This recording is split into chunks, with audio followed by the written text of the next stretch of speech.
You break through your shell blinking at the world for the very first time. Your mom, she laid the egg and left. You never met her, and honestly, you're not going to. Dodo parenting isn't exactly a long-term commitment. It's all up to you now. You flop onto the ground and give standing a shot. Your stubby little legs are about as cooperative as two bent sticks, and after a couple of face plants, you're on your feet. You wobble forward, your fat, useless wings flapping to keep your balance. It's awkward, but it works. Your first task is to figure out what's edible. You walk over to a berry on the ground, peck at it, and bingo. It turns out your instincts are decent, sweet, mushy, and exactly what you needed. With a belly full of berries, you realize you've got the essentials down. Walk, eat, repeat. Looks like you're going to make it, for now at least. A few weeks in, you're starting to get the hang of being a dodo. Your legs are sturdier now, and you've stopped falling over quite so much. The forest is your playground, and it's packed with food. Berries, seeds, roots.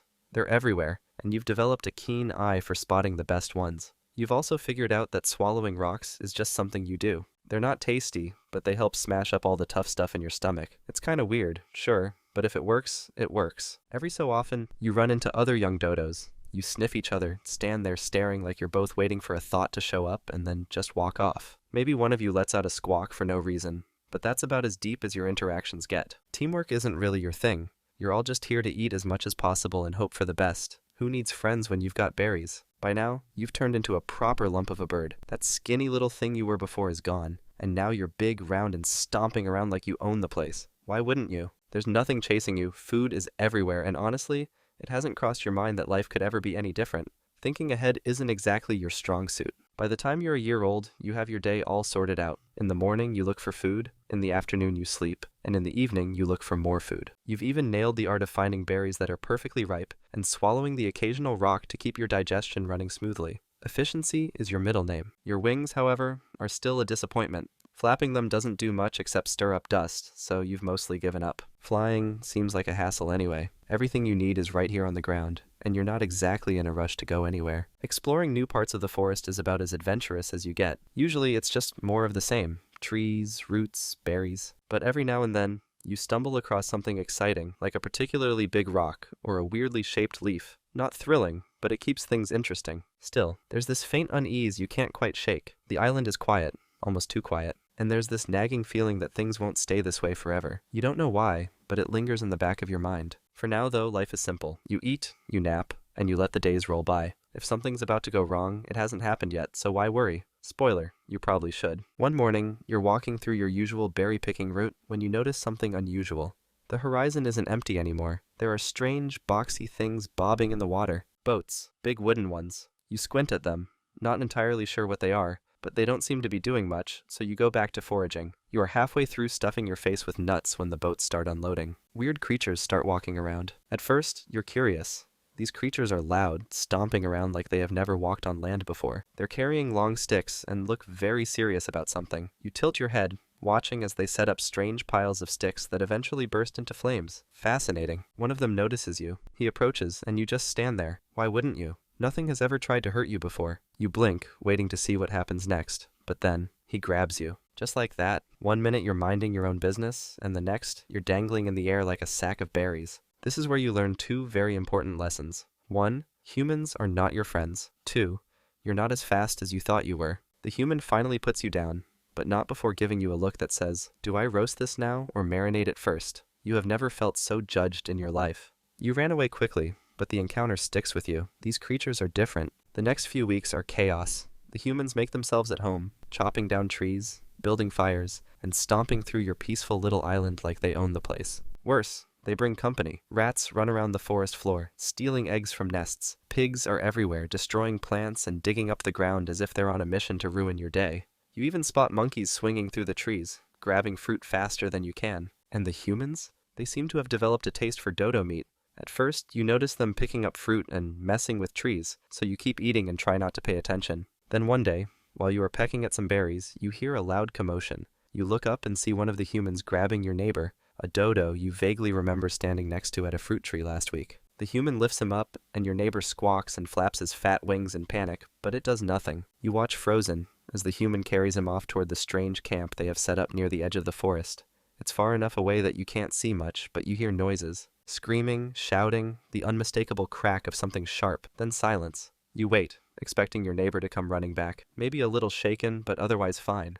But he doesn't. Instead, you see the humans standing around their fire. One of them is holding something over the flames, turning it slowly. At first, you do not understand, but then a smoky, meaty smell drifts toward you, and it hits you. They are eating him. Your neighbor, the same bird you stood next to while sniffing at fallen berries. You step back into the cover of the trees, heart pounding, unsure of what to do. For the first time, you feel fear. Up until now, nothing in your life has been dangerous. Now, you realize you are not just a bird. To them, you are food. Suddenly, eating berries feels less important than finding a place to hide. Things are changing, and not for the better. The forest that used to be your personal buffet is starting to look empty. The humans chop down trees for their fires, the pigs uproot your favorite food, and the rats keep raiding nests like it's some sort of sport. Every time you think you found a good spot to eat, it's already been picked clean or trampled into the dirt. The dodos try to adapt. Some move further inland, hoping to escape the chaos. Others get creative with their nesting spots, tucking eggs into harder-to-reach places. But none of it seems to work. Every day there are fewer of you. The forest is quieter now, and not in a good way. It feels like you're waiting for something, though you're not sure what. Your once simple life is now a daily game of avoidance. You spend most of your time hiding in the bushes, hoping no one notices you. Your big body isn't exactly built for stealth, but you do your best. Sometimes you go a whole day without being seen, and it feels like a small victory. The problem is, there's nowhere to run. Mauritius is only so big, and the humans and their animals are everywhere. You're not fast enough to outrun a pig, not sneaky enough to dodge a rat, and definitely not intelligent enough to outsmart a human. All you can do is keep going, hoping that tomorrow will be easier. Weeks turn into months, though you've lost track of how many. Time starts to lose meaning when every day is just another struggle to get by. You wake up, search for food, and try to stay out of sight. Some days you find enough to eat. Other days, you don't. The once abundant forest is now a patchwork of bare branches and trampled ground, and it's getting harder and harder to survive. Deep down, you know the truth. The dodo days are numbered. You don't know exactly when or how it will happen, but you can feel it in your bones. The world has changed, and there's no going back. For now, though, you keep walking. Because what else can you do? One day you realize you're alone. Not just no dodos nearby, alone, but properly, truly alone.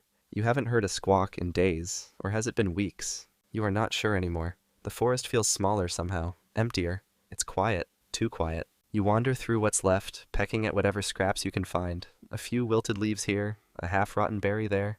It's not much, but it keeps you moving. As you walk along, you catch yourself thinking about how things used to be. It wasn't a thrilling life, but it was simple, predictable, yours. There were berries to eat, rocks to swallow, naps to take, and that was enough. Now, though, everything feels wrong. The air smells different, the ground feels harder, and the forest doesn't sound like it used to. Even the food tastes off, like it's missing something you can't quite place. You try to focus on foraging, but your mind keeps drifting back to the past, before the boats, before the humans, before everything changed. You find a quiet patch of forest far from the humans and their animals. It's peaceful here, or as close to peaceful as things get now. You settle in, picking at the last scraps of food you can find. There's no rush, no goal, just the same routine of eating and resting. One morning, you walk toward a shady spot.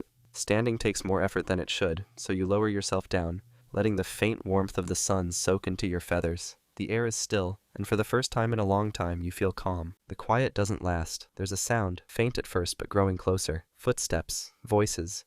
You tilt your head, but before you can react, the shadows shift. Something moves toward you. You don't panic, though. You're too tired for that now. Instead, you close your eyes, breathing deeply as the forest hums faintly around you. The leaves rustle, the waves crash in the distance, and everything feels still, like the world itself is pausing for a moment. You're gone, but the humans don't forget you. They write stories, draw pictures, and argue about how they could have let you disappear. They call you a symbol of extinction, a reminder of what happens when humans mess with nature. It's ironic, really. For a bird that didn't fly, you've managed to leave a mark that soars through history.